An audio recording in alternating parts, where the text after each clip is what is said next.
Hey parents, I'm Sarah. And I'm Cody. Thanks for tuning in to part 2 of our 4-part series of how to talk to your kids about sex. And today we're going to dive into how to have the sex conversation with your elementary aged kids. And we're so excited. Yeah. I'm so excited. I feel like this is our most favorite topic to talk on, which might sound a little bit weird.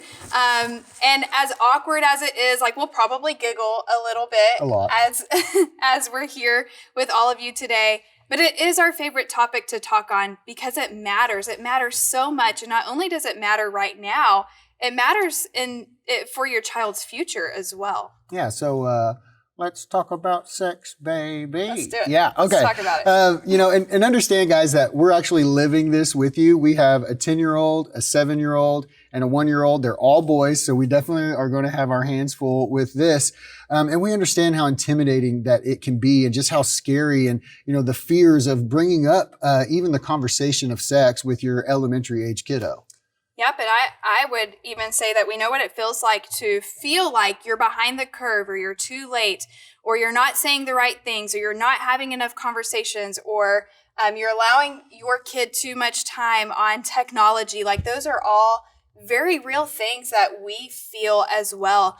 But we try and we strive to do our best. And that's exactly what you're doing by being here today, by showing up. You're striving to do your best. You're trying. And man, what a difference that's going to make for right now and in the future. And, I would say as we started digging in to having the sex conversation with our elementary kiddos, we really reflected on our own journeys. And that's when we realized how important this is and how much of a difference it can make in your kid's future. Absolutely. And, one of my fears was, are we bringing up sex too early? Yeah. Like, our kids aren't even in middle school.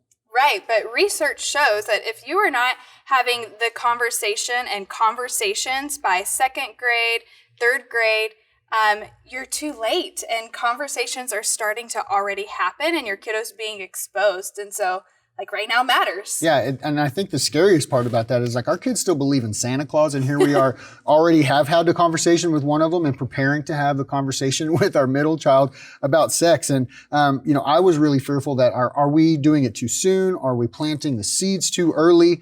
But as, we kind of started reflecting on our own journeys and I thought about mine, I realized that, that seed had already been planted in some ways at a very young age. And, I just didn't know what to do with it because my parents and I never sat down and had a conversation about sex. We did not have an open dialogue about things like that or, even pornography or, images and things like that. And so when I was exposed to pornography at a very young age, I just didn't even really know what to do with it when it was brought to me.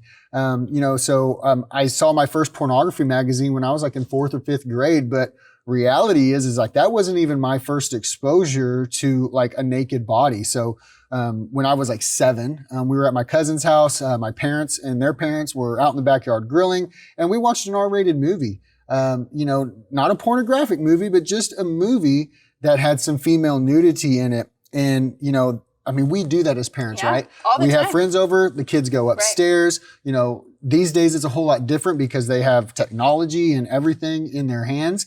And so I just didn't know what to do with it at the time because I didn't have that conversation, that foundation with my parents. And that led me down a very ugly road when it came to, sex. I didn't know what to do with it. And so my first time I was exposed to a pornographic magazine was in 4th or 5th grade, like I'd said. And my friend brought a magazine to school, and in between classes, we went to the boys' restroom, and of course, we all take a look at it because we were curious and we wanted to know. But not like kids can't really get a hold of magazines now, I guess. But they carry around phones, and there's just so much out there that they can get into, and it's because we're curious. And so I was curious, and I continued to look for it. I had no idea what to do with it, and my parents had not built that foundation with me. And so I looked for it on my own. I didn't know I could even go to them. I did my own research, you would call it. And, and so I guess the thing is like, when you're curious, you're going to find a way to find it. And that led to me having a very unhealthy view of sex and the female body. I was searching for it, and that led to hardcore pornography. That led to me eventually misusing women and sex.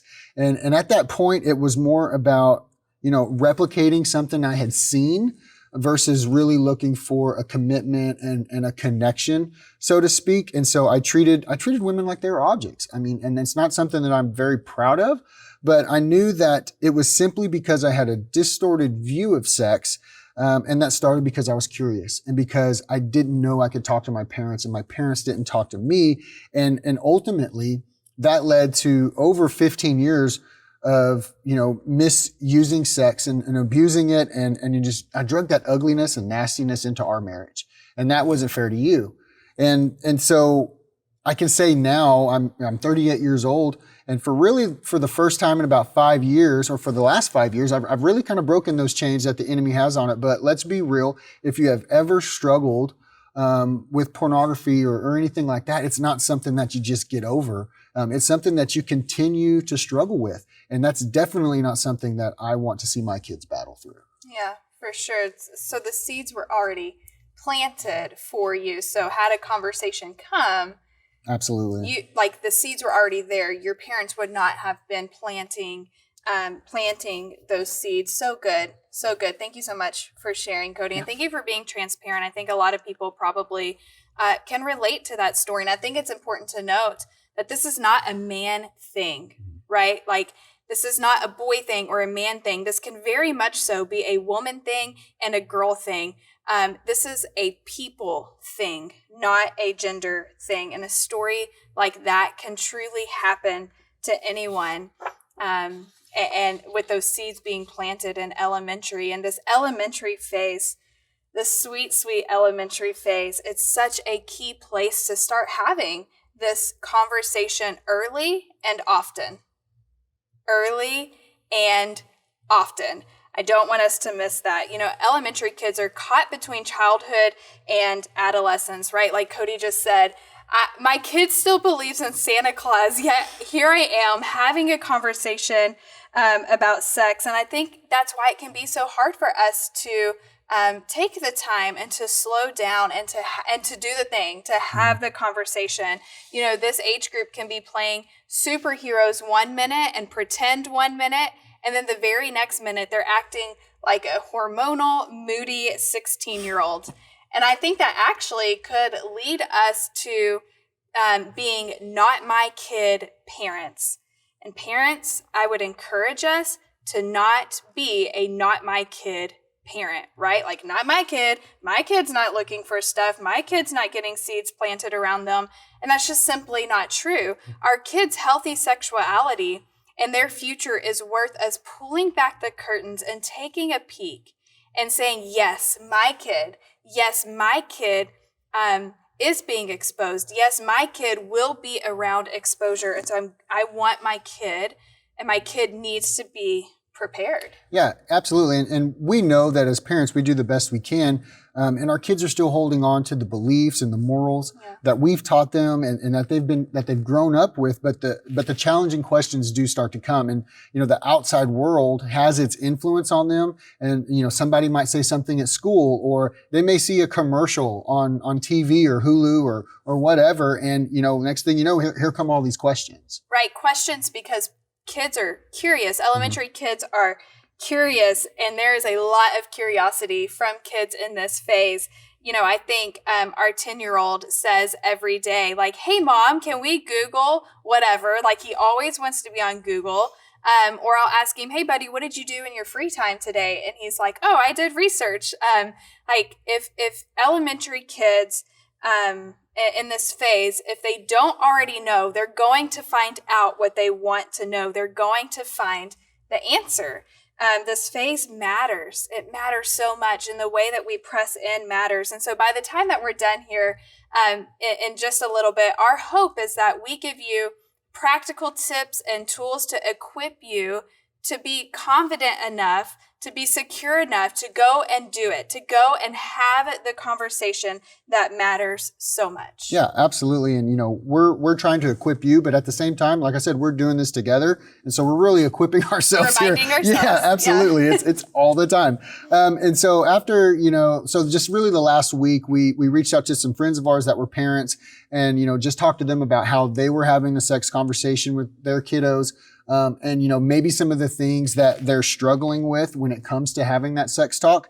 And we're just going to go through a few of those with you and, kind of give you our thoughts on each one. Ready? You sound good? Let's do it. All right. So, first question that we asked some of our friends is like, when did you know you needed to have the sex talk with your kiddo? So this is a good question and kind of a funny story. But Cody and I really we had decided early on that we were going to have the sex conversation at a young age with our kids. We felt like if we could lay the foundation, if we could create a safe space for them to come to us and for them to have the conversation with us, then they would be more likely to do that versus going out and researching and trying to find answers on their own. If we were to have the conversation early, then they're going to come to us. Mm-hmm. And so we decided early on that we were going to do that. We wanted to create an opportunity for our kids to have a better, for our kids to bring the curiosity to us, mm-hmm. because the reality is in elementary, they're going to hear about it, maybe from their friends, or they might see a video or whatever. And I didn't want them to go to somebody else and ask the question and ask, what is that? Or what does that mean? Or whatever, because that person or that video could say something that doesn't match the morals inside of our home. Because the reality is I can't control what my kids hear, but I can control who they hear it from first. Mm-hmm. And so I wanted to create a space for them to do that. And so it's something that we had planned to do early on, but then life got busy and life got in the way, and the priority slipped from us until one day when Peyton was in second grade. I walked into the kitchen and I had a tank top on, and it was not that revealing. Right. It was not that revealing, but it was a lower cut tank top and you could see the top of my breast. And Peyton said, "Mom, I can see your boobs." And he was so embarrassed. And I was kind of embarrassed. But I immediately knew. I knew in that moment that the world had already created this this shame around a woman's body image and sex, and that it was embarrassing for him. And I knew right then, mm-hmm. conversation has to start now. And I think that's something that we did right in that moment is we didn't sweep it under the rug. We didn't laugh about it and move on. Like, we immediately had a conversation, and we've done that ever since. Always looking for ways to have a conversation when something comes up. But in that moment, I was able to teach him that a woman's body is beautiful, and actually breasts are a gift from God, and they're beautiful, and that it's the world and culture that has made you feel embarrassed about them or made you feel shame towards them. And, as funny as it is for a dad to hear your second grader yell that out in the kitchen, I had to chuckle, but at the same time, it made me realize, okay, he's obviously aware of body parts, and I knew we needed to do three things. We needed to start preparing. We had to get ourselves ready for this. And, even though it was just a comment, we knew that those seeds were planted and that they could lead to much bigger things. And that was going to be the start of us looking for those teaching moments and, finding those opportunities. And the key thing is just to never miss those opportunities to have these conversations. Yeah, that's so good. Always be looking for an opening to have a deeper conversation. And we'll talk more about that. But first, next question that we've received is, how do you sit down and have the talk? I think the first thing that we did is we decided that this was something that we wanted to do together as like a cohesive unit. And I would say Sarah kind of nudged me in the beginning, but I quickly followed as I started thinking about, my own past and my journey with sex and, just thinking like, man, what if my parents had this conversation with me? What if I had been talked to? And when, if I'd had an open dialogue with my parents, I mean, my life probably would have been a whole lot different. Yeah. Yeah. And we took our time and we prepared. And I think that's important to know, parents, that it's not something that you just have to jump into and feel completely unprepared for. Like, you being here today is a way of preparing. And we did that. And so we read Teaching Your Kids Healthy Sexuality by Jim Burns. We read that book. And then we talked about what do we want to say in this conversation? What parts do you want to cover? Here's the parts that I want to cover. And we had that conversation before we ever sat down with him. Yeah. And side note, some parents will split up, to like the dad will take the boys and have the conversation. The mom will take the girls. This was something that we knew that we wanted to do together as parents. And just to know that, hey, if my son has a question, to know that he can come to me, but at the same time, he can also come to Sarah and talk to her about that. Yeah, absolutely. That was really important to us. And so the approach that we decided to take was to use the God's Design for Sex series. They are here. This is what we used. We literally opened a book and read it and pointed and talked. And you can find these on Amazon. You can find them on the internet. But that's the route that we decided to go with because we didn't really know what we were doing. I don't think anybody ever completely feels like, I'm going to crush this conversation. No. And so we wanted to have a resource to help us. And so we read the book together. And then we expanded the conversation from there. And I just in that conversation, I explained to him that he was going to be exposed to things, that he was going to hear things, and he was going to see things that would bring about curiosity. And I have already mentioned this, but in that moment, I explained to him, Peyton, there is no reason why you cannot come to us when you have questions. I promise to always be open and honest with you and to 100% answer every question that you have. I want him to understand you do not have to seek out information because I'm going to be honest. You can ask me the most embarrassing question and they have, oh my goodness, have they? And I'm still going to answer it honestly. I've also, as Peyton's gotten older, it has turned to, like, you might hear things about this, you might be exposed to this, to you might be tempted. So Peyton's in 5th grade now. Mm-hmm. Hormones are kicking in, like things are starting to happen in his body.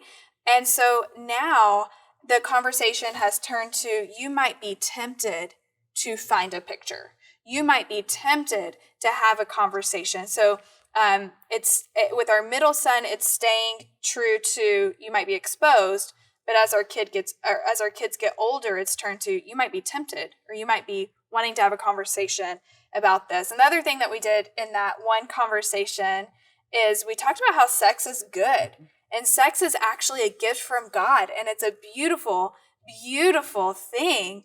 And I don't want my kids to miss that at all. Yeah, absolutely. And I believe sex is good. I'm sure you do. I mean, it's a good thing. So, speaking of awkward, our next question we got is, how do you not make it so awkward when you have the talk? Was it awkward for you? No, it wasn't awkward for me. I was talking to my kids. I'm almost positive you probably had like a totally different experience than I did. For sure. It was so awkward for me. I kind of upset at you that you're saying, no, not awkward at all. Like, it was totally awkward for me. Saying the word penis and vagina and sex to my sweet, innocent kid, like, oh my goodness, I wanted to cry and giggle like a little girl. Yeah, I just to kind of budge in here, I think it's really important that when you are having these conversations to use the real terminologies versus, even if it's awkward, versus kid down names for, body parts. Use, as awkward as it may be, use the word penis and vagina and sex. Yeah. I that is so important. Absolutely.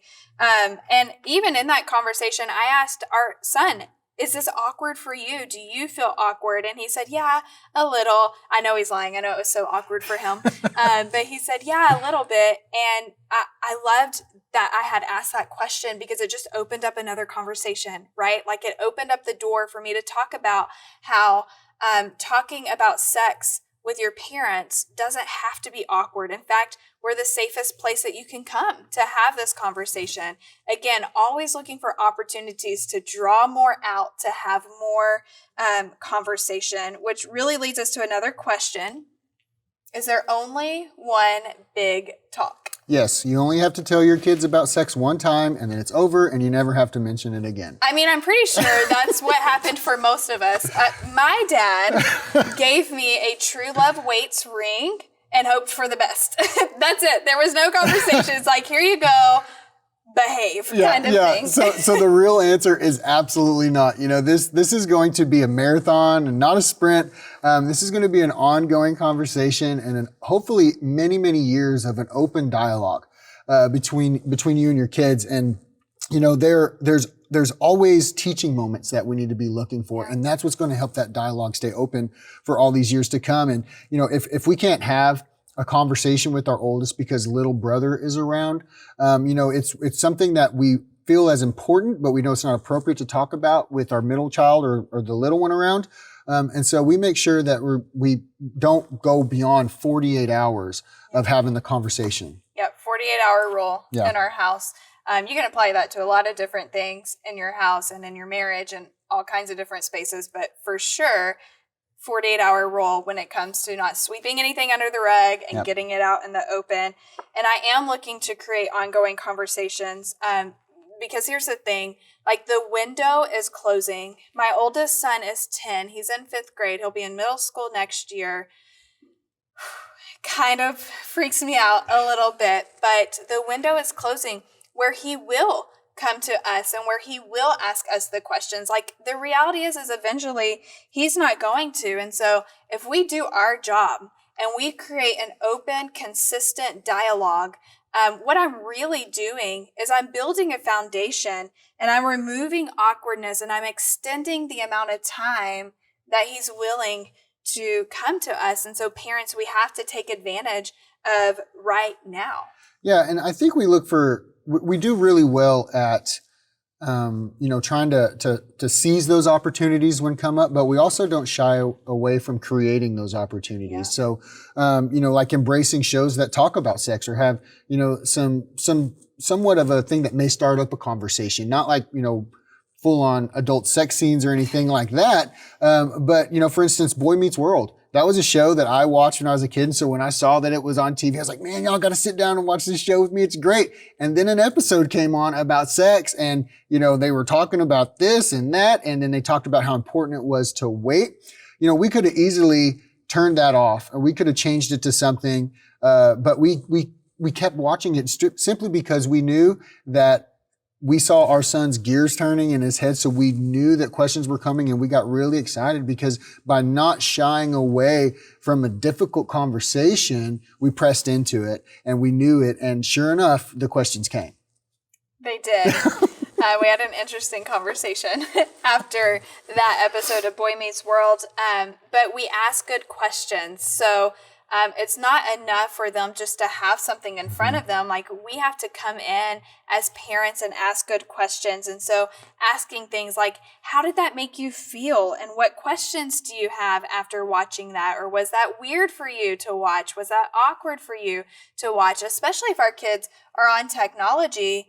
Oh my goodness, we have to stay curious. Like if you hear nothing else today, stay curious. Ask things like, have you seen anything that has surprised you? Has anything caught you off guard as you were watching something on the internet?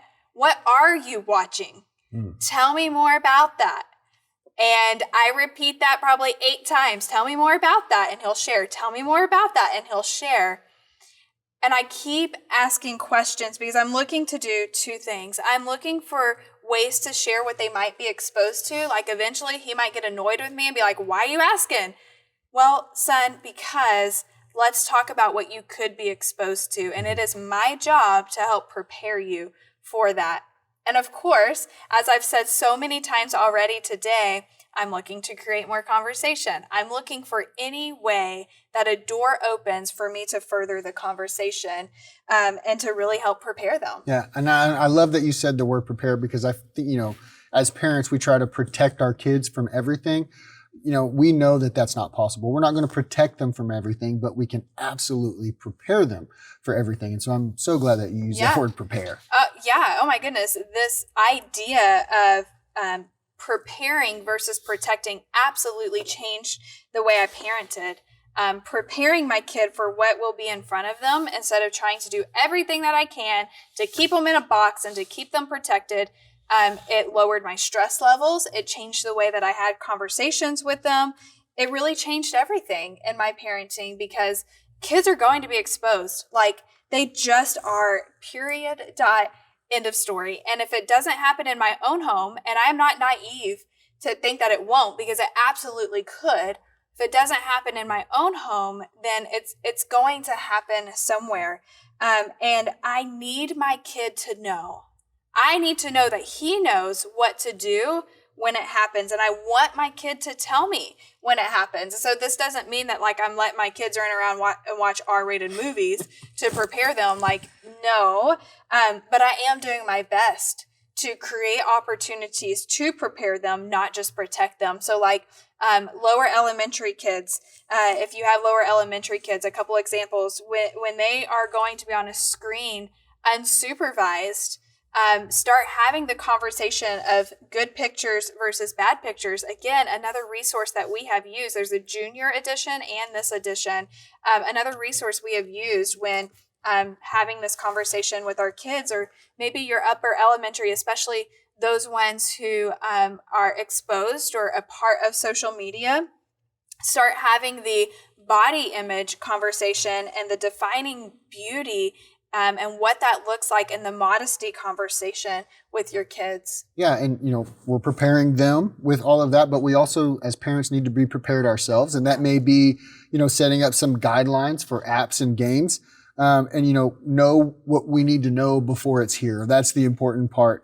But also, if it's already here, it's not too late to get started as far as preparing yourself, and you might even create a safe space in your home to where if a conversation needs to happen, let your kiddo know, hey, this is our safe spot, to where if you ever need to talk to me or mom, like, let's go there. Let's have this conversation, because we have set that expectation of like, hey, we want to talk to you. We want you to come to us, and we're going to create an environment to where you feel safe to have these conversations with us. So preparing that ahead of time, sharing with your kiddos, setting those expectations will help prepare your kiddo for those future conversations. Yeah, so good.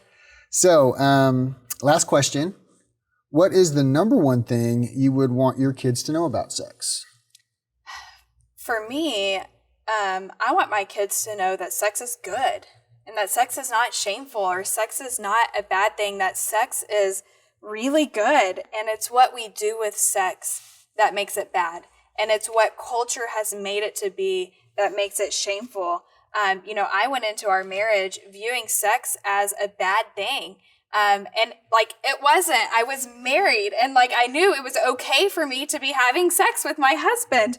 But because of the way that I had misused it and the way that like there had never been any healthy conversations ever in my life about sex, I had so much shame covering me that I had a really hard time opening up to Cody and being completely transparent and vulnerable and fully known by him for 7 years. For 7 years of our marriage, that was our sex life, and that could have ruined our marriage. And thank God it didn't. Thank God that the Lord did a work inside of us, but it could have ended our marriage. And so I want my kids to, yes, be prepared, and yes, to know what to do when they are exposed, but I want them to really strive for sexual integrity, not just sexual purity. That was amazing. So I guess for me, what I would want our kiddos to know about sex is like sex is something that's very special. and that it needs to be treated very specially. That is something that, I never viewed sex as something special, because, my hope is that the conversations that we have, of letting them know how special it is and just the importance of it, will maybe keep them, hopefully, prayerfully, keep them from going down the same road that I did. Parents, you can do this. It matters. And not only does it matter for today, not only does it make a giant difference in your kids' world today, it makes a difference in the rest of their lives. It will make a difference in how middle school and high school goes for them, how college goes for them, how dating begins for them, and how dating goes for them. And I know for me, like, I have prayed that how I want my kids' marriage to be. And I want it to be healthy, and I want it to be thriving. And if you can just imagine with me for a moment what you want your kids' marriage to look like, imagine that with me for a moment. And you want it to be good, and you want it to be fulfilling. And what we do right now and the way that we have the sex conversation early and often makes a difference in what our kids' marriages will look like. Absolutely. And, use the resources.